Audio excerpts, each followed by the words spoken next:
Diodo Zener. El diodo Zener es un diodo normalmente construido de silicio en el cual se alteran las características de construcción. ¿Para qué? Para que su voltaje de ruptura, que habíamos hablado por acá, que queda a la izquierda, lo que implica que su voltaje es negativo, acá hay un voltaje de ruptura, ese voltaje esté mucho más cercano a la línea al punto donde el voltaje del diodo es igual a 0. Voy a hacer un poco más claro.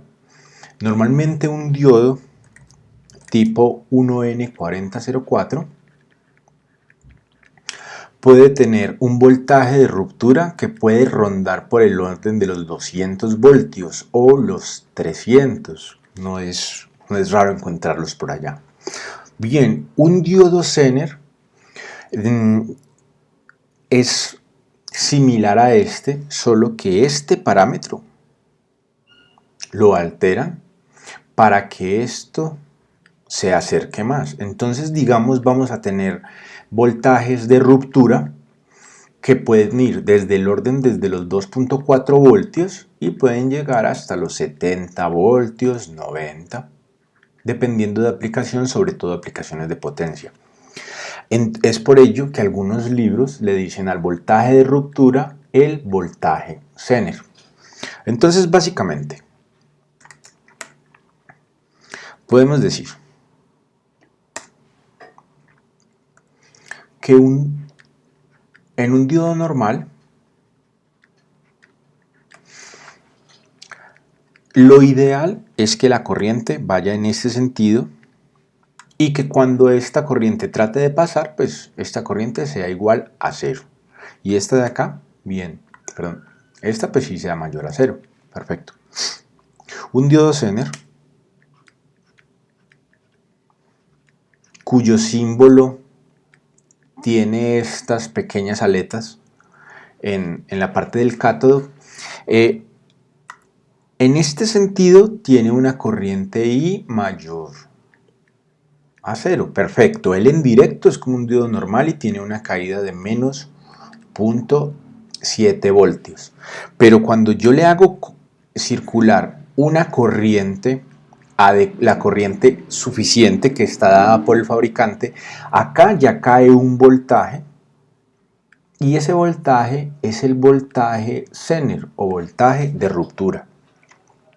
Entonces podemos pensar que el diodo Zener es un diodo que está hecho para trabajar en inverso.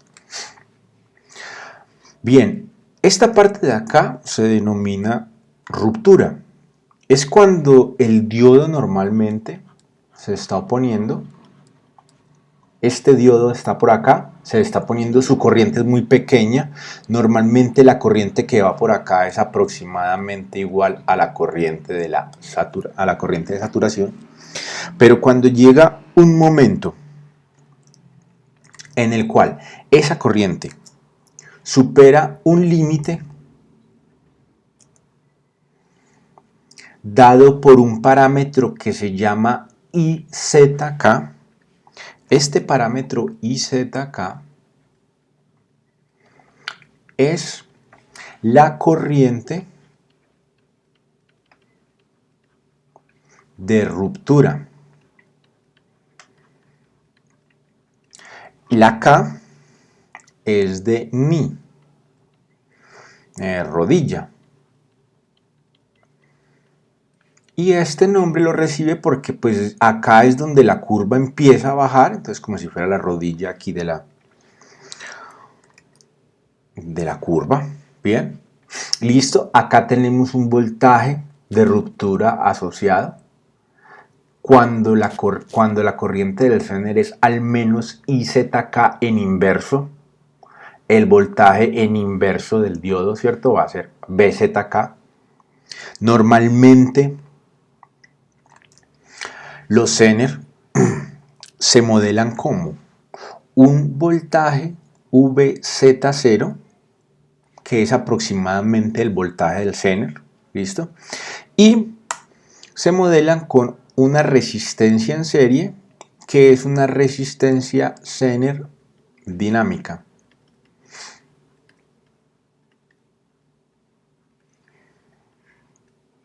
Bueno, este parámetro de acá, noten que produce lo siguiente.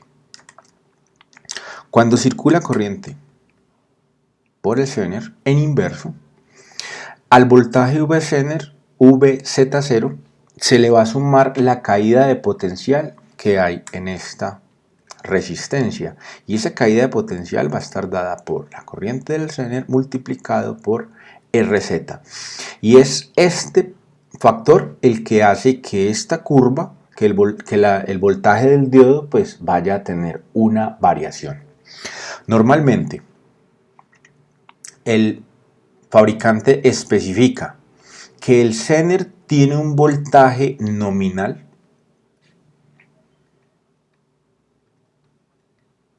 también usted lo encuentra, este es el voltaje del Zener, por eso se coloca VZ.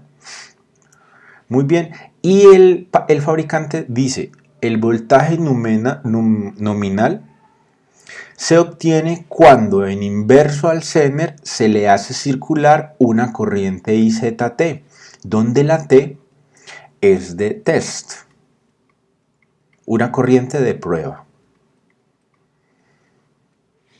Bien, entonces, ya en este punto el fabricante considera, yo acá le digo, voltaje nominal se lo pongo cuando tenga su corriente de prueba, sin embargo, tenga en cuenta de que si la corriente aumenta o disminuye, va a haber una pequeña variación. Y esa variación va a estar dada por el factor que habíamos hablado acá.